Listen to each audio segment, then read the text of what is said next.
So a while ago, I bought this ASUS Mini PC, plugged it in, and nothing worked. That's not what I expected. So let me show you what happened. So I'll plug it in.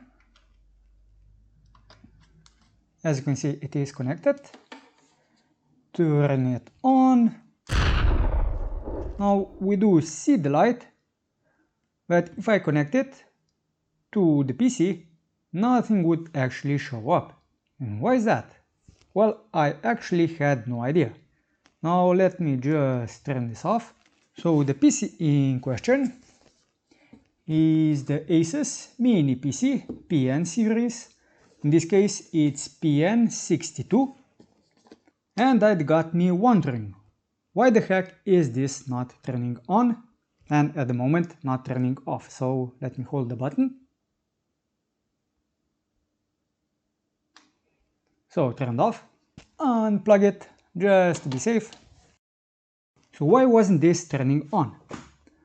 Well, I took a Phillips screwdriver, unscrewed 4 of these bolts that are inside the legs, so quite a long hole. Open this puppy up, which the back side just slides out like this. And to my surprise, this is all that I saw, which is a lot, but it's also missing 2 key components. Do you know which ones? The first one is the memory. Without it, the PC won't even boot. Now we did see the light, but because no memory, it didn't actually go into the BIOS. So that is something that you need. But what else is missing? Well, we have no drive. So up the top you can use a SATA drive, but over this Wi-Fi card you also have the option, I don't know if you see it, you also have the option to use the M.2 NVMe drive. But before I actually got to this part, I went to the ASUS website because I had no idea what was going on. I went to the support, and when you click on it, this pops up. So yes, I do have the Mini PC PN62, but if you click on it, you have 2 options. Barebone? What's that? I had no idea this actually exists. Now the spec is the same, except the barebones does not include any memory or hard drive. Which, to be honest, the box does state that. So it does state without memory and without HDD. It's just a tiny label, but it does state so on the box. Though in this case, maybe it would be better to also have it on the box somewhere else, but I do understand why. It's cheaper to just put this on a label than on the actual box. But the next issue that I had was to find a supporting memory. Now you simply go to the CPU support list and memory support, go to the PN62 memory qualified vendor list, click on the download, wait for this to show you something, and supposedly this is the whole supported memory list, which is quite small. So that's the issue that I had, finding a memory that is on this list. And finding one, while you can find it, it's not cheap, especially if you want something that is 16 GB and uses 2 sticks. Now on Amazon, I did find one memory, I forgot which one, so let me see if I can find it.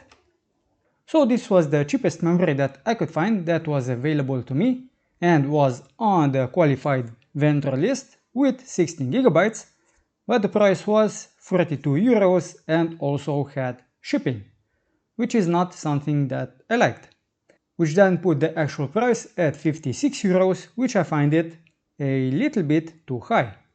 So I went and ordered 3 different kits. One was this one, the Cursor one, at 36 euros. with free shippings on orders above 60. The second one was Crucial at 32 euros and also free shipping, and the other one was this one from TimeTech at 33 euros. Now, because I didn't know if any of them would work, I just ordered all three of them, waited for the delivery, and see what would happen. So the TimeTech premium memory was the first one that showed up. I already opened it. So it is a tiny stick like this. This one is 8 gigabytes of DDR4 at 3200 megahertz, and it is a single rank. I don't know if you see it. So single rank, it's not dual, and it is a little bit slow. It says it's CL22222252.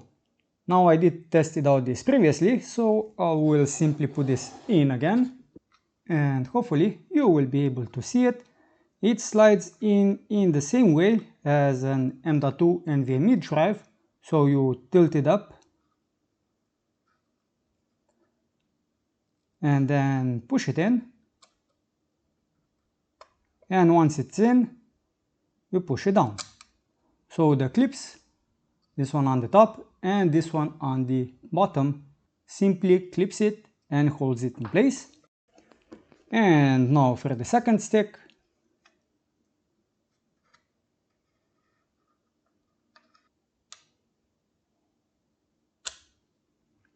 That one clipped in nicely. I'll just put it like so. The PC will now at least boot into the BIOS, but it still won't get into any operating system because why not? Because we don't have any drive. That is correct. So connect it. I will not just turn it on yet because first I need to use an HDMI cable and connect it to this monitor. So let me do that quickly. So this piece is now connected. Let me turn it on. The light is on. And we do have the screen, no keyboard attached. It will go automatically into BIOS. So now I don't have the mouse connected or anything, so I can't do anything at the moment. But what we do see is the memory frequency. It is 2667 MHz and all 16 gigabytes are detected. So that's everything that this PC was missing, but I did learn something else. What I did learn is that mini PCs, at least this one from ASUS, the PN62, can come in the barebones version, meaning that it comes without any memory and hard drive. But a bit of a caveat, this PC is actually 5 years old, so now a quick search led me to this result. ASUS announces mini PC PN62, but the year was 2020. So the PC is almost 5 years old, but if you get a mini PC without any memory that is this old, well then, as you saw, the qualified vendor list may not be up to date, but not only that, it may be really hard and also expensive to buy the memory that is on the qualified vendor list. That's it for this video. If you liked it and would like to see more content like this, subscribe to the channel. And we'll do something else in the next one.